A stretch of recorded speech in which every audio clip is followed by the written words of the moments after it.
Então, galera, vamos lá. Uma onda basicamente é uma oscilação, né? É uma alteração. Uma onda oceânica é uma oscilação do nível da água do mar. Ela baixa e sobe. Uma onda eletromagnética é uma oscilação eletromagnética, né? A gente usa essa figura, né, que é uma senoide, para representar uma onda, nesse caso uma onda de rádio. Mas no caso de uma onda de rádio, a gente tem dois componentes, o elétrico e o magnético. Então, na verdade, esse desenho aqui, ele seria mais fidedigno, né? Então a onda ela é mais tridimensional do que esse desenho chapado aqui que a gente faz, que é bidimensional. Mas isso é só curiosidade, tá? Vamos usar esse desenho mesmo, que é o mais comum, mais simples para a gente entender.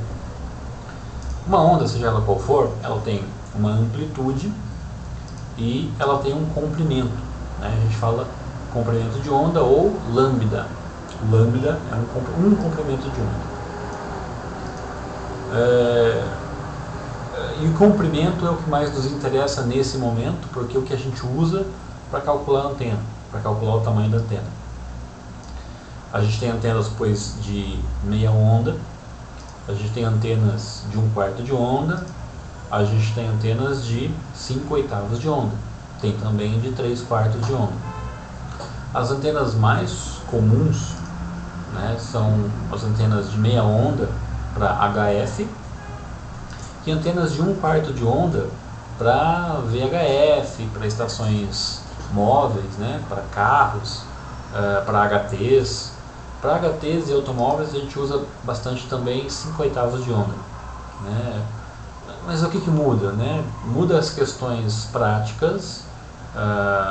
Assim, uma antena de HT eu não posso pensar em colocar uma antena de 2 metros de comprimento.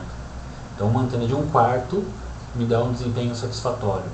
Agora num veículo, por exemplo, eu já posso ter uma antena um pouco maior. Então eu posso pôr uma antena de 5/8 de onda, que é uma antena que me dá um pouco mais de ganho, mas também exige alguns conhecimentos eletrônicos um pouco mais refinados. Uma antena de 1/4 de onda, não, é a antena mais simples que tem.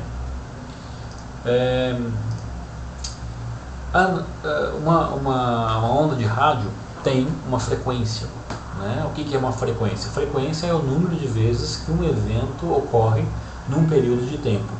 Então, se você vai ao bar todas as noites da semana, a tua frequência é mais alta do que a de alguém que vai apenas uma vez por semana, né? Então, a gente poderia chamar esse índice aí de índice Bebum, né? Então, eu tenho 7 bebuns, enquanto o meu colega tem 1 bebum, né? A frequência de ida, frequência semanal de ida ao bar.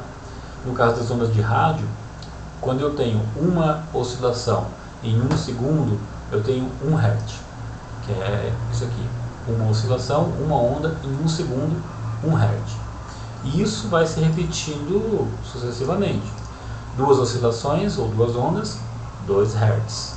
3 oscilações, 3 Hz. 6 oscilações em 1 segundo, 6 Hz. E um detalhe interessante é assim, ó, vou variar aqui de 6 Hz para 12 Hz. Como é que eu variei? Eu simplesmente compactei essa minha onda aqui, né, e fiz ela oscilar o dobro, em vez de 6, 12 vezes em 1 segundo. O que aconteceu? O comprimento da onda ficou menor, na verdade diminuiu 50%, né? Se eu aumentar aqui, ó, se eu esticar, eu vou ter uma onda maior. Veja, olha o comprimento da onda, vai daqui até aqui, ela ficou maior. E quantos hertz eu teria aqui? 1, 2, 3, mais ou menos 3,5, né?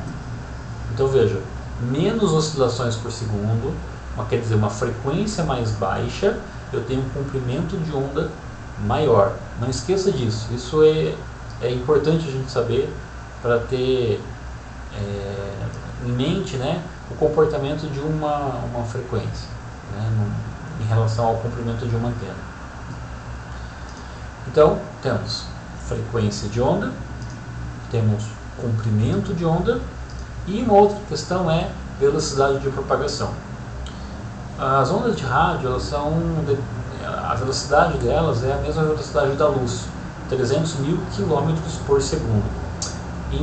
E essa não é uma variável, é uma constante. Então, frequência de onda muda, comprimento de onda muda, mas velocidade de propagação não. Isso implica que, se eu tenho comprimento, eu consigo calcular a frequência. Se eu tenho a frequência, eu consigo calcular o comprimento. Então vamos lá. Por exemplo, se eu tenho a frequência de 146, né? Qual é o comprimento de onda? Fazendo todas as simplificações, eu coloco 300 dividido por 146. Isso dá 2,05 em metros. Pois bem, 146 MHz para mim significa uma onda de 2 metros e 5 centímetros. E depois é só fazer conta de dividir, né? Meia onda, 1 metro 0,25. 1/4 de onda, 51,25. Só que essa conta, ela não é, ela é para uma onda no vácuo. A onda no meio físico tem uma velocidade diferente. Então, na prática, para o cálculo de antena, eu desconto 5%. Né? Então, uma antena de 1/4 de onda seria, para esta frequência aqui, 51,25 menos 5%, 48,6 centímetros. Na prática, a gente corta maior, né? Nesse caso aqui eu cortaria com 49 ou 50 e iria diminuindo de acordo com o que me dissesse o vatímetro ou o medidor estacionário. Então a gente corta maior e vai cortando até dar um ajuste perfeito. Ok? É isso aí. Simples assim.